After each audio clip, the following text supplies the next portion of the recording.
Welcome, everyone. We're going to let people join for a minute and then we will get started.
All right, why don't we go ahead and get started?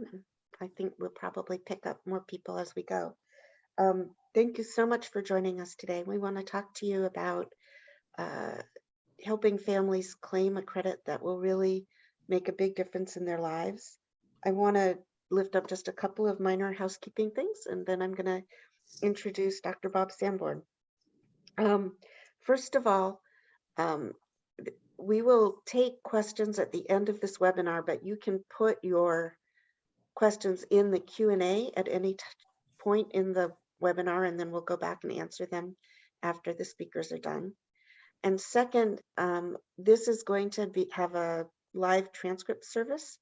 If you want to be able to see the subtitles, click on that little box that says CC at the bottom of your screen and live transcript under it. When you do that, what should come up is a set of 3 choices. Click on show subtitle and you'll get all the transcripts. So with that, I want to kick us off by telling you who we are and introduce Bob Sanborn. This effort to help families claim the child tax credit is being jointly led by 2 organizations. The first one is the Coalition on Human Needs, which is an alliance of national groups that include service providers, faith groups, policy experts, and other advocates. And it works at the federal level to make sure that the needs of families with low incomes are considered in federal policymaking. The second organization is my organization, the Partnership for America's Children. We have over 50 members that are multi-issue child advocacy organizations in 40 states.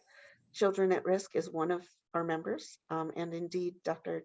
Sanborn has sat on our board for 6 years, which we were very grateful for because that was really helpful. And our mission is to support our network of state and community child advocacy organizations in effective advocacy. So I'm going to kick us off by asking Dr. Sanborn to talk about why we're offering this webinar and why it matters for children and families in Texas. Dr. Sanborn is, as you all know, a noted leader and activist for children and for education, and he's the president and the CEO of Children at Risk. Before he entered the nonprofit sector, he had a distinguished career in higher education at institutions like Rice University and Hampshire College. Children at Risk has opened up offices in Dallas, Fort Worth, Houston, launched a public policy and law center, the Children at Risk Institute, and various other organizations. They've done important work around ending trafficking and exploitation of children and around the school systems in Texas. He's also an executive editor of 2 peer-reviewed open access journals around children and their needs. I'm really thrilled that his organization agreed to host or sponsor this webinar for you all today. And Dr. Bob, if you would be so kind as to explain to people the context we're doing this in and why it matters for kids, that would be great. Good. First off, take off my picture because I don't need to see myself this whole time. So, but thank you guys very, very much. Oh, Deb's next. Yeah. Thank you very, very much. And thank you, Deb and Julia, for doing this. We're really excited. This is something that a lot of us in Texas, including Leah King, who's here from, she's the head of the United Way in Tarrant County up in Fort Worth. A lot of us leaders in Texas, certainly all of us that work with families and children, are very excited that we had a full year of the child tax credit, where we saw a policy that really had this significant impact on children who are living in households of poverty. And when we think about policies that have this really profound impact on our lives, certainly on the betterment of children, the child tax credit is one of those. And if I could just say a few words in terms of the impact that it has had, we've seen reduction in poverty. We saw that when we look at the data, food bills were paid for, school bills were paid for, clothing and other bills. I mean, this is stuff that people needed. People needed this funding to do these things, to really make sure that kids could be successful. We especially saw this profound impact on those families that live in extreme poverty in Texas. We have 440,000 children that live in families where the average annual salary is less than $10,000 a year, the average annual income. And so when we look at this policy, we see a policy that can have big impact. As we move into this next year, we are very hopeful that while it may not be part of Build Back Better, but we hope that people understand the importance of the child tax credit, and that in some form or fashion it gets passed in Washington, D.C., so that we can renew these payments to these families that really need this extra money.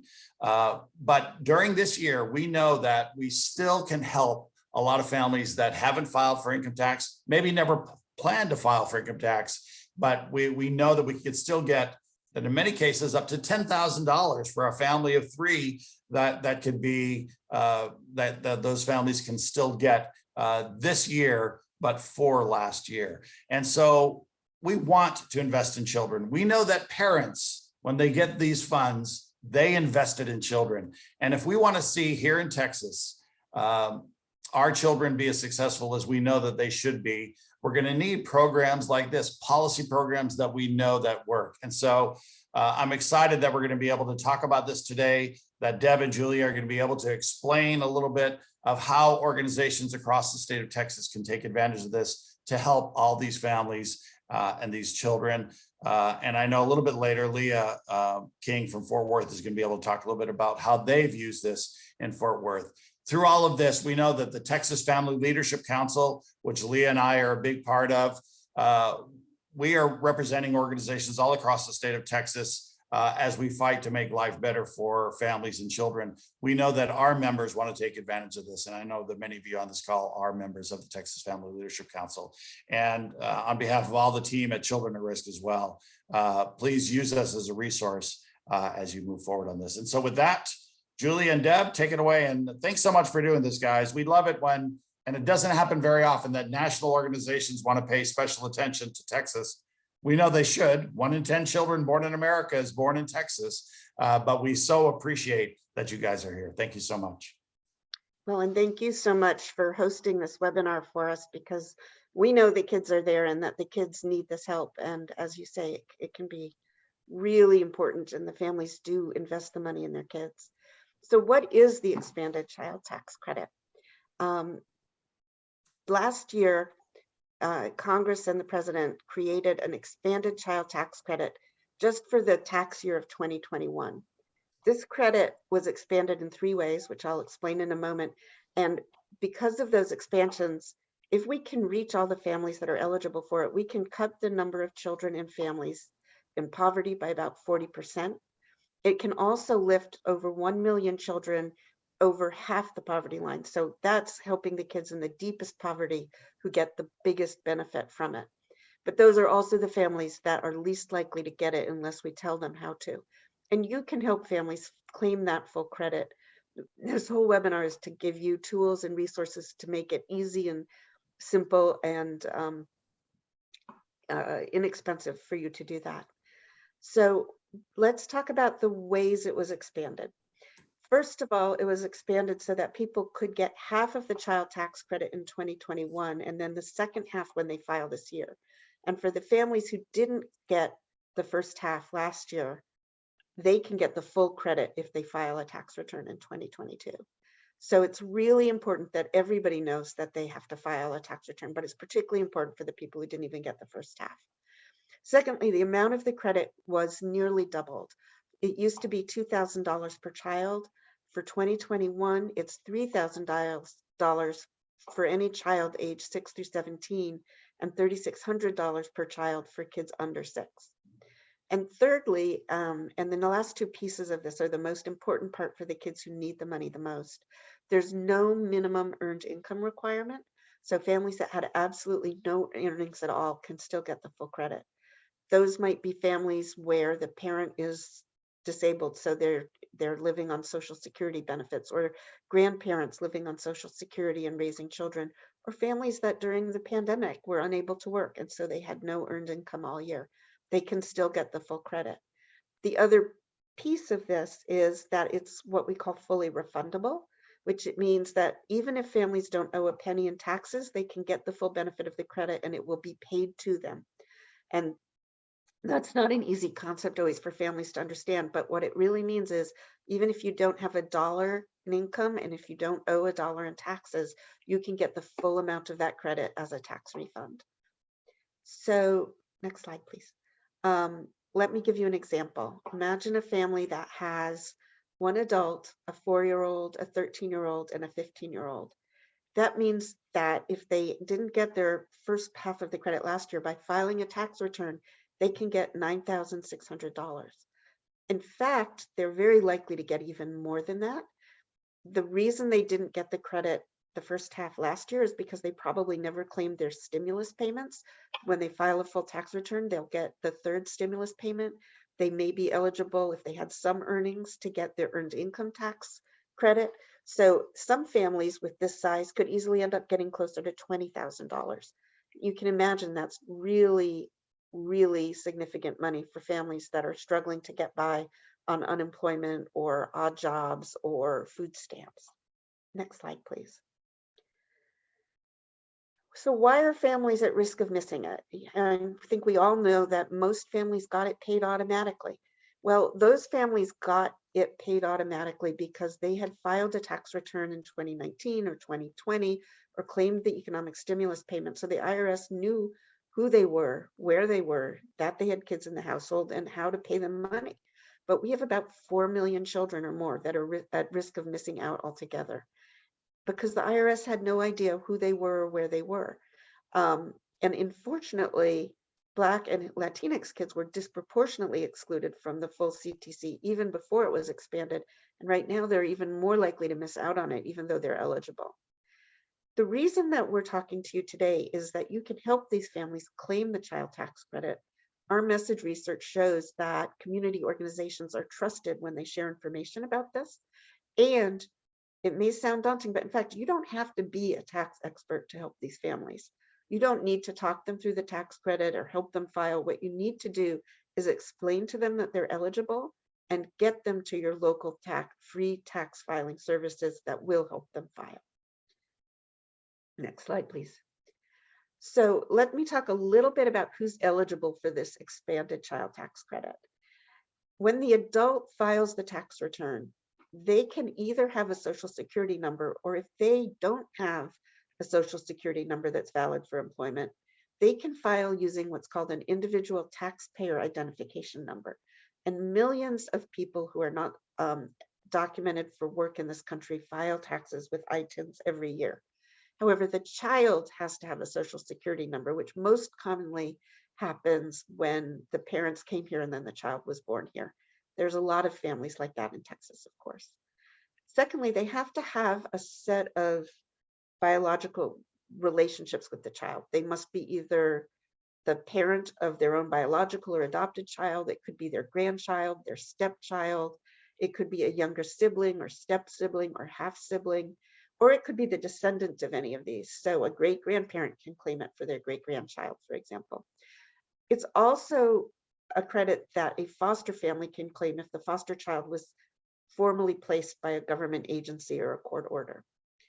The child also has to have lived with the adult in the United States for more than half the year, which means I will note that people like our Afghan refugees who came here late in 2021 are not eligible for it. And of course, the dependent has to really be dependent on them. They can't have provided more than half their own support. Next slide, please. So as I said before, most families automatically got their advanced child tax credit payments, and they started in July and went through December. Families who didn't get it automatically had an online portal they could use at the IRS or through a website called getctc.org to claim it. But most of the families who didn't get it automatically also didn't try and claim it. Everybody, regardless of whether the IRS knows who they are or where they were, needs to file a tax return this year if they want to get the second half. And the families who didn't get it at all last year can get the full credit when they file a return. But families don't understand this. It's a really challenging concept for some people. Many people know they weren't eligible in the past, so they assume they're not eligible now. They don't understand that they can get it even if they don't owe taxes. They need help understanding that they're eligible. Next slide, please.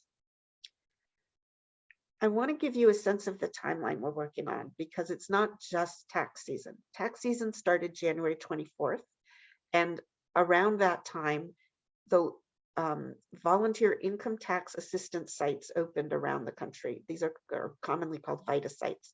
Those are free sites which will help low-income people file their taxes.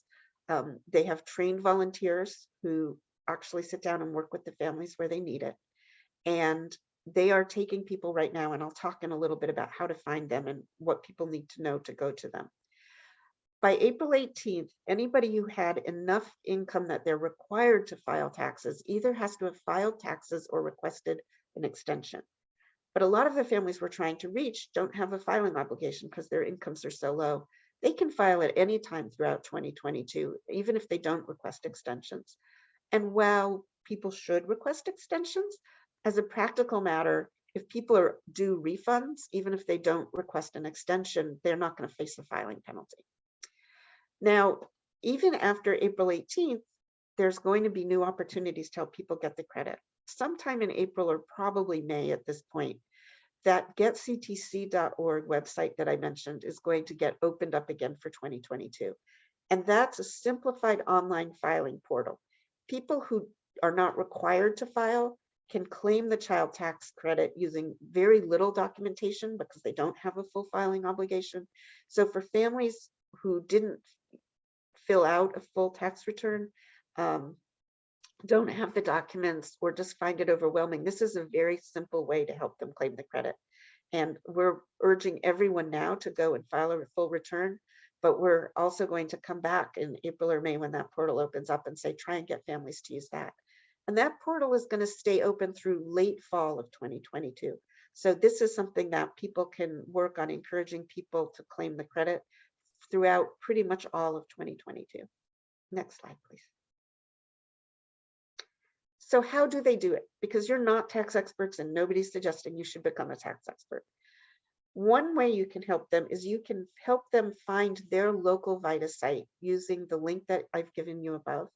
And we'll be sending out the slides along with the recording for everyone. So don't feel you have to scribble down the slides or take pictures. There are some tips that we've gotten from your local Texas VITA networks about how to do this. The first is they shouldn't just show up. They should call and set up a schedule for it. They can call 211 and pick option 1 to get information on a VITA site near them.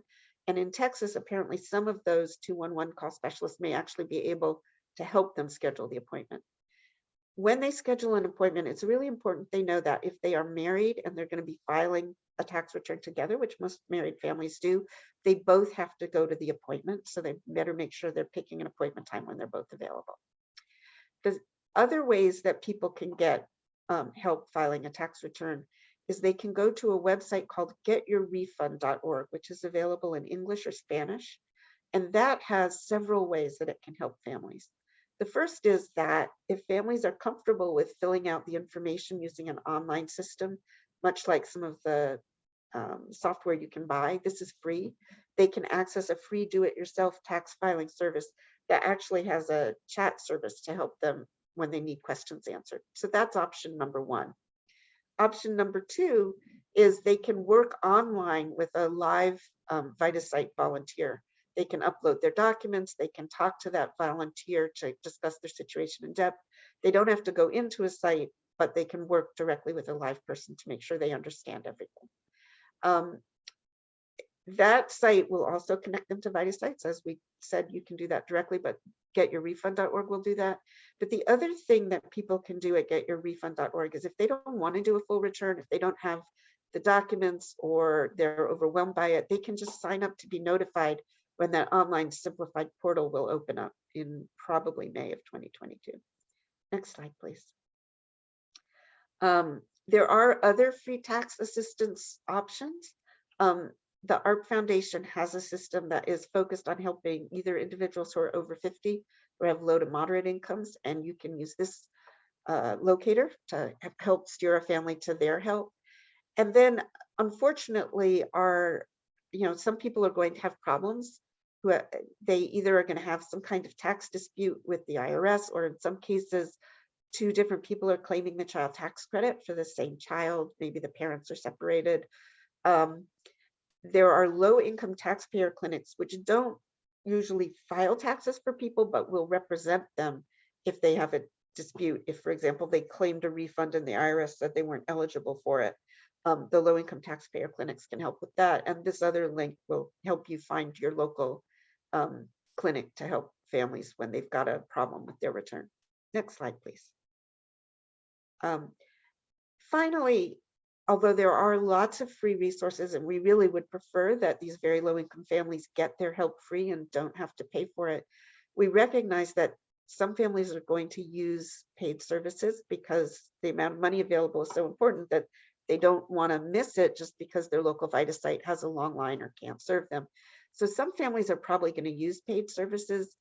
If they're thinking about that, we encourage you to get them to look at this list of suggestions for how to pick a good, reliable paid tax preparer.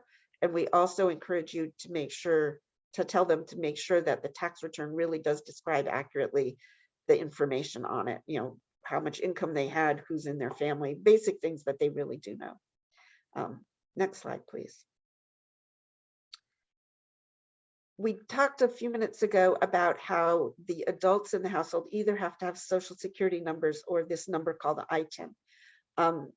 Their families, a lot of them may already have an ITIN. As I said, millions of people file tax returns with ITINs every year. But if they haven't used it, and I think it's the last 3 years, they need to renew it. And some people, of course, have never established an ITIN. There is a process for doing that. They have to file what's called a Form W-7. That includes a number of documents. You could fill out that form and fill out a paper tax return and mail it to the IRS, but nobody thinks that actually mailing your key documents to the IRS and waiting for weeks and months to have them come back is a good idea. So you can avoid that by going to IRS taxpayer assistance centers where they'll look at your documents and certify copies, and then you just mail the copies. And so we've also given you the link for finding those centers that can help with that. And then we've given you a list of documents that you need when you file the W-7. So there is help also in setting up that number that families who don't have an ITIN need to go through to get it. It's going to take them longer to get their credit, but it's still worth it because the credit is so valuable. Next slide, please. We've given you also a list of all the documents to bring to a tax appointment, VitaSite, or any free tax site, or indeed a paid preparer, so that people can have everything in hand and don't have to go back multiple times. Next slide. And I want to talk for just a moment about one particular document that unfortunately is going to confuse people a little this year. The IRS sent everyone who got a child tax credit, the first half in 2021, a letter that's called a 6419 letter, showing how much the IRS believes they got for the child tax credit. If the amount listed on the letter doesn't match what the family actually got in credits, they can go to an online account. And that's where the IRS is updating this. A lot of families may have moved, and so their check may have not been sent out, but they may never have received it. there were other reasons why the IRS might have updated it. And so it's a good idea before they go meet with a preparer to just go online and check what the current amount at the IRS records is of how much they got in 2021. Next slide, please. I think I can take it from here, Deb. Great. That Yes, works so now great. my colleague Perfect. Julie will talk to you about barriers and concerns and how you can help people overcome this. Great, thanks, Deb. Hi, everyone. My name is Julia Beebe, and I'm with the Coalition on Human Needs, and very excited to be working on this project with the Partnership for America's Children and all of you. I'm just going to go through some common questions we've been hearing from families and from service providers. But I want to say at the outset that there's no expectation that you're sort of a technical expert in all of this. And all of these questions are included in our FAQ and other materials in our resource toolkit, which I'll share. So you'll get these slides and you'll have access to these resources after. A really common question is whether receiving the child tax credit will impact other benefits that families receive. And no, getting the credit won't impact any other federal benefits like Social Security, SNAP, child care subsidies, or WIC. There's also been questions about whether a family will have to pay back money they received. And we think this was connected to two sort of concerns. One was that because there were payments that were monthly for half of the child tax credit last year, called advance payments, that some people associated the term advance with a loan. So if someone asks, this is not a loan, child tax credit is not a loan. The second part of it is if someone receives payments for a child who's no longer their dependent. So maybe they receive money and now they no longer have 3 dependents living with them. And there is a possibility they would have to pay back that money, but we wanted to note that there are protections in place for those who have incomes below certain amounts, and those protections reduce, but remain up to a certain point. And so we've included those income levels in this slide as well. Another common question we've been hearing, and we know probably service providers are hearing, is what if someone hasn't filed returns and a tax return in recent years? There's concern they could get in trouble or they owe a lot of money. And so we think there are a few points here that we can sort of help provide context for people without giving specific tax advice. The first is that many people who haven't filed tax returns recently may not have been required to. The filing thresholds this year are listed on the slide, but if people have had no or very low income, they likely had no obligation to file a tax return. And in fact, and even if they did, they might have been owed a refund from the IRS, and there's generally not a penalty if someone's owed a refund. In fact, we really encourage people to file now for the past 3 years so they can receive the money to which they're entitled. And so then that kind of $9,600 example that Deb gave at the start could become much more if they're owed refunds from past years. And just a final note, if someone does owe child support or taxes, there can still be benefits in claiming the child tax credit and potentially others, as this will go toward offsetting what they owe and they'll receive the leftover money. Or if all of that goes towards paying what they owe, then they'll be eligible for receiving these credits in the future. And just two kind of final concerns we wanted to raise, especially in a state like Texas, are related to immigration. And again, this is included in our toolkit and we have these available in Spanish as well, is whether receiving the child tax credit will impact somebody's immigration status or their ability to get a green card. And no, under current law, the CTC and other tax credits don't impact somebody's ability to get a green card and are not considered in public charge determinations, which we know a lot of families are familiar with. And then finally, we know that many families are also concerned about confidentiality. If information about them, about their immigration status, will be shared with other government agencies. And we just want to note that the IRS is forbidden from sharing individual tax information with other agencies with very limited exceptions. So again, please do check out our FAQ and our toolkit. And we will send out this toolkit. It's a list of resources that, as Deb said, try to make it as easy as possible for all of you to engage families around the child tax credit. We just wanted to give a preview of some of the ways that organizations that are working directly with families can tell them about the child tax credit and refer them to tax assistance. And just wanted to note some of the ways that outreach can be very effective. We know none of you are looking for extra things to do and have a lot on your plates already. And so we understand that this will only work if this can be integrated into existing programs and communications. So we've really designed our resource toolkit with that in mind.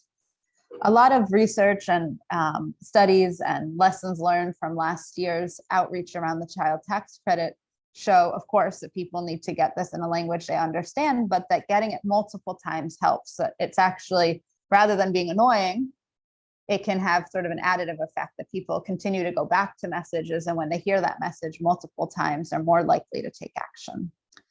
We also know that outreach has to include clear referral info. So whether that's to get your refund, which Deb described, or to a local VITA site, that it's not enough just to say this exists, but we want to point people very concretely to something. And we know that it works well when we communicate to many families with targeted follow-up to those who might be most likely to benefit or most likely to miss out on this. And then we also know that school districts and government benefits agencies are particularly trusted sources of information. And so we're going to talk a little more about that soon. We know that there are a lot of different ways that these agencies and organizations communicate with families. And so we really rely on all of you to know what works best. But we know that text messages have been especially helpful, although also robocalls, emails, and mailers can be very effective. And then finally, we know that while people might turn to schools or to churches or to service providers to learn more, that in some cases they may feel more assured moving forward if they hear from immigration or family law experts. And so just before we wrap up, I wanted to quickly take us through some examples of ways that your agencies can do outreach that we think are not a very big lift. And we hope that by providing these materials, it will become even easier. In our toolkit, you'll see sample text messages, robocall scripts, and emails that you can send out if you have the capability to do so. And we actually have these in 11 languages, of course, including Spanish. And so we hope that you can just take those, copy and paste, or adapt as you want and use them. We know that sometimes you might have a hold line if someone's calling to wait, and so there are also recordings. So if someone wants to record this, and then as people are waiting to get through to your agency or organization, they can hear this information. We have in our toolkit flyers and posters, and so this includes customizable flyers in English and Spanish, and I believe we have this Get Your Refund flyer in 15 different languages, and I think we're getting this other flyer in more languages. So this is great to hang up, to send home in backpacks, to send home with families. We know that many of you might have an existing intake process, and so really encourage you to incorporate a question about this into an intake. You know, would you like information about filing taxes and claiming this credit? And if you're sending out resources, including FAQs and other one-pagers, all of which are included in our toolkit. Again, as I said before, we know that when families hear from agencies, public agencies, or school districts, that they're used to hearing from them and they trust these sources. So while some of you might not work at these agencies or school districts, you might have very close partnerships. And we really encourage all of you to talk to your partners at school districts, within benefits agencies, and encourage them to engage in this outreach. And we've tried to make this easy. In our toolkit, there's actually a link to an entire set of resources, particularly for benefit agencies. And so you can go into the toolkit and you'll see that, and it includes the messages and the flyers and things that agencies will be able to pick up and send out very easily. We include social media. We know that social media alone hasn't been especially effective, but can be used in combination with text messages and emails and a lot of kind of creative graphics that different groups have used. And then we do want to just say, we know some of you might be doing all of this already and are looking for what else you can do to help families connect with this credit. So we've seen great examples of organizations having phone banks or peer-to-peer texting to do more targeted outreach, hosting Q&As over Facebook Live or Zoom or in person with a tax expert or maybe an immigration attorney. We know that families might need a little extra help scheduling VITA appointments. So helping with that or making sure VITA services are accessible. For example, we know many VITA sites have language interpretation, but sometimes calling on the phone to schedule, it might just be an English speaker. And so working with agency staff or volunteers to help facilitate those appointments. And then also supporting families and making sure they have all the documents they'll need so that when they show up at a VITA site, they're ready to go. So these are just examples. We don't think it's a universe of what can happen or what might already be happening. All of this is in our toolkit, and I just we have sort of this example of things, but we really encourage you to check out the toolkit. It has all the resources I shared.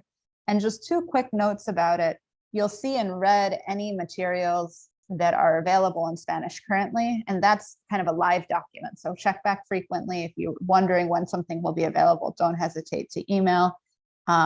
And we also have a little globe symbol for any materials that are available in languages beyond English and Spanish. So we really do hope that those are very supportive. And this is my email. We can include this in the chat as well as our email listserv. So if you would like to know about upcoming resources, about any additional trainings, please do sign up for this listserv and feel free to email me with any questions. We're really eager to make the toolkit work and become a reality and want to work with everyone to make this happen within their communities. So we know we can keep talking, but we think it's more important to hear from community partners who are already doing leaders in this work. And so I'm very, very excited. And Leah, I'm sorry, you also have to look at a photo of yourself. But it's wonderful. But I'm so excited to introduce the President and CEO of the United Way of Tarrant County. I'm sure many of you are familiar with Leah King and with the work of the United Way as a nonprofit leader. I know Leah brings many years of experience in marketing and community relations and public affairs, and is on the board of several very prominent Texas institutions. And I also noted that Leah is a proud grandparent, and so I'm sure very dedicated to this work. And so I want to turn it over to you, Leah, just to speak about the work you're all doing and why you think this is so important. Julia, thank you so much. And thanks also to Deb for having me today and being able to speak a little bit about what happens on the ground. I'm going to go a little bit deeper level, specifically about VITA. We happen to be the VITA partner with the IRS here in Tarrant County.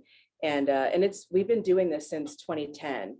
So over the course of those last 12 years, we've processed tens of thousands of returns for local families. And each year the household income inches up a little slightly higher so that we can reach and provide these services free of charge to eligible families. Over those years, we've brought back tens of millions of dollars to our local economy. And that's really important, not just because of what it does to stabilize the families, obviously, but also for local economies. And so I'm going to talk to you a little bit later about what we're doing in order to try to expand that, because we know in Tarrant County alone, there are 110,000 households that qualify for these services, but we're only touching 10,000. So that's obviously a very big gap, and that has implications in a number of areas.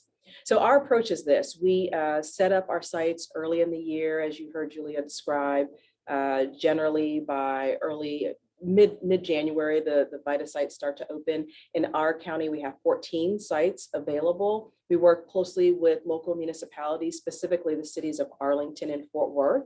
And then also we work with the local community college for locations that are on the bus line, easily accessible, but they also give us the flexibility to be open in the evenings and on weekends as well, because we want to have a variety of times for families to be able to get in generally after a long work day that they've experienced. And so we want to make sure we're available. The IRS certification and training is critical. This is a very volunteer intensive program. And one of the ways that organizations, community-based organizations, universities, anyone that wants to volunteer can really help support families is by volunteering at a VITA site. There are a variety of ways to get involved, and you don't have to be a tax expert. All of the training is provided. And if you do elect to be one of the ones to prepare taxes, you'll receive certification from the IRS through free training that is provided by our team. So there's no need to worry, but also, as you heard mentioned, translation services are needed, intake specialists are needed, and we supplement with staff to make sure that there's reviews that are happening. Everything is filed electronically, highly confidential. And so these folks have been doing this for many, many years, so they know very comfortably how to keep and protect the really personal and private information, financial information that families bring in, and are well versed at getting everything processed in an expeditious way. There are still some options for virtual application, but it's much easier to have all your documents with you and then to come to an appointment that you've set at one of the locations.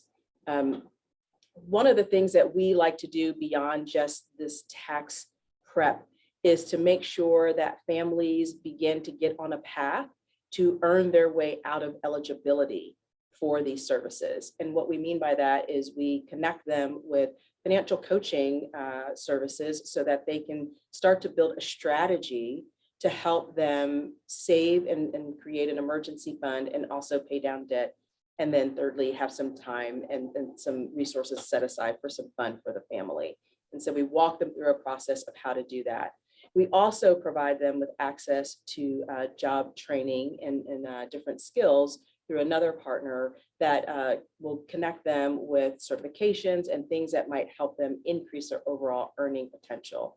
And so again, the tax preparation is critically important, and ensuring that everyone is receiving all of the deductions for which they qualify, and that money is not left in DC, it is brought back to local communities. But then the last step of this is then when that money does come back into local communities, the sales tax benefits that the municipalities enjoy. And it is for that reason that myself and many people on my team are spending a considerable amount of time speaking with local municipalities, really urging them to supplement with funding, hard dollars, tax dollars, essentially, because there is a direct return on investment to those dollars. We know that many of these families, because they tend to live paycheck to paycheck, will reinvest those dollars in their local communities, in local businesses, and that benefits our local municipalities. And so we are working to really create a massive model of public-private partnership that includes business, that includes nonprofit, and that includes government. So we're in the very, very beginning stages of that, but we want to close the gap between the 10,000 families that we're seeing right now and the 110,000 families that are eligible. That's hundreds of millions of dollars back into our local economy, and that benefits all of us. So if you're looking for a way to volunteer, there's information on our website, on all of our social media. All the examples that were shared with you earlier are ways that we help to get the word out, but we do have to be cautious. We can't over market and over advertise because we don't want people waiting in line in order to get their returns processed. We want it to be a reasonable amount of time, so that because we know that getting those dollars back into their family is oftentimes very, very critical and very, very urgent. So we're excited to be the local partner for this. We look forward to continuing this for many years to come. We look forward to expanding the partnerships that we have and the types of partnerships that we have in order to serve more families. So with that, I will turn it back over to Julia and Deb. Great. Wonderful. Thanks so much, Leah. That's wonderful, and so excited to learn more about your leadership in this and a lot of really creative strategies, which we know we'll need to use to reach all of these families. So I think there we're going to pause for Q&A, and I'm going to stop sharing my screen. There we go. I'm also going to just put in the chat again our resource toolkit, but if people want to be putting any questions for any of us in the chat or in the Q&A, we welcome them. Julia, if you could also put in the chat, both the service provider toolkit and the state agency toolkit, and the link to sign up for additional outreach resources as we get them. I think all three of those and your email would be helpful. We would love to take questions. While you're thinking of them and putting them in the Q&A, or for that matter, feel free to put them in the chat. I do want to emphasize a couple of things that we haven't mentioned. One is that the resources that we developed in part are based on a number of focus groups that we did with families that had not claimed the child tax credit or the stimulus payment to try and understand what the barriers were. And so we've really tried to develop resources that will help you reach these families. If you stop and think about it a moment, the amount of money that was available through those economic stimulus payments was really significant. And so families that didn't try to claim that economic stimulus payment had some pretty significant barriers about doing this. And so we wanted to identify what those barriers were and write tools that would help you persuade the families it was worth doing it. And some of the barriers that we identified, you might expect, like they didn't realize it had expanded, they didn't know that they were eligible now when they hadn't been in the past, or they didn't know how to claim it. Some of them were sort of more surprising to us. One of the biggest fears was that they were going to get the credit and then have to pay it back. These are families that manage their lives on extremely tight budgets. And if they got more money and then spent it on things they wouldn't normally spend it on and then had the money recouped, they'd have to live on even less than they normally did. So that was a serious fear. And that's why we've put materials in the outreach kit that explain that that's really not likely to happen. They were also worried about not having filed in past years, that might present a problem for them, that the IRS might want them to pay past taxes. Nobody ever said they were afraid that they'd get in trouble for not having filed in the past, but we think that was there. So we've given you materials that show the language that our focus group recipients found helpful in understanding that that wasn't a risk for them.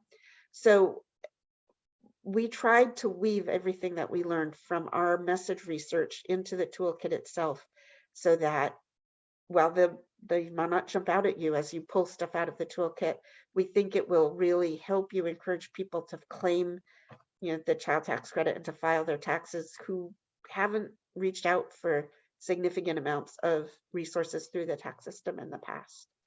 I think Julia has now put all of the links in the chat. I'm not seeing any questions, but we would, welcome any questions. I'm going to give you another minute or two while you think about it. And while we do that, I did want to say, Leah, thank you so much for talking also about how people can work with their local VITA sites, because I think we're all concerned that when you put together the increased need for VITA services and the challenges of the pandemic, that system is going to be strained, but it's critically important to get people to it wherever we can.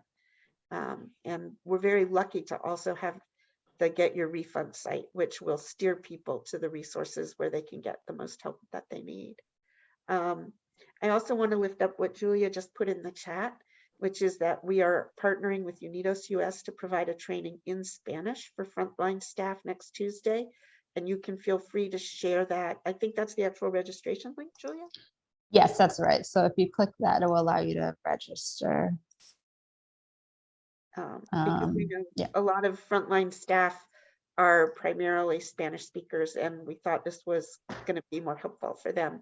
So feel free to encourage your frontline staff to attend that webinar. Do we have any questions from anyone about this? I'm still not seeing any. I'm hoping that means that we did a great job and not that you're thinking, oh no, one more thing. It really should not. We've really tried to make this as easy as possible for you to do the outreach. So if you have ideas for what else would make it easy for you to do outreach, we really encourage you to share those with Julia. Julia and her colleague Alini are working full time on trying to make it possible for you to help families claim this credit and get the benefits that they're eligible for. Julia, any last thoughts? I don't think so. So all of our information's there, and we'll send out the slides and recording and all the resources in a follow-up email. So please take those, share them. Just thank you so much again, Leah, for being here, and to Children at Risk for all your leadership with this as well. And Brianna and Lindsay, do you have any final thoughts to share with us before we close this out? I would just like to say thank you so much for putting on this webinar and discussing this really important topic. I think it's wonderful. And I can't think of a single question I had listening to your presentation, and I am by no means a tax expert. So thank you for explaining it so fluidly and so wonderfully. Well, the really important thing to know is you don't need to be a tax expert to do this. You don't need to feel like you're telling people things that are, maybe you're getting it wrong, because what you're not telling them how to file their tax. You're not helping them file. You're helping them get to the people who, like the people that work with Leah King, who can help them file. So it can feel a little scary to think about it, but in fact, you can help people a lot without taking on that burden. So thank you all. Have a great day. As Julia said in the chat, thank you to the Texas Family Leadership Council and Children at Risk. And I really hope that we'll all collectively be able to help Texas children do better because they get the full benefit of the child tax credit from 2021. Have a great day, everyone.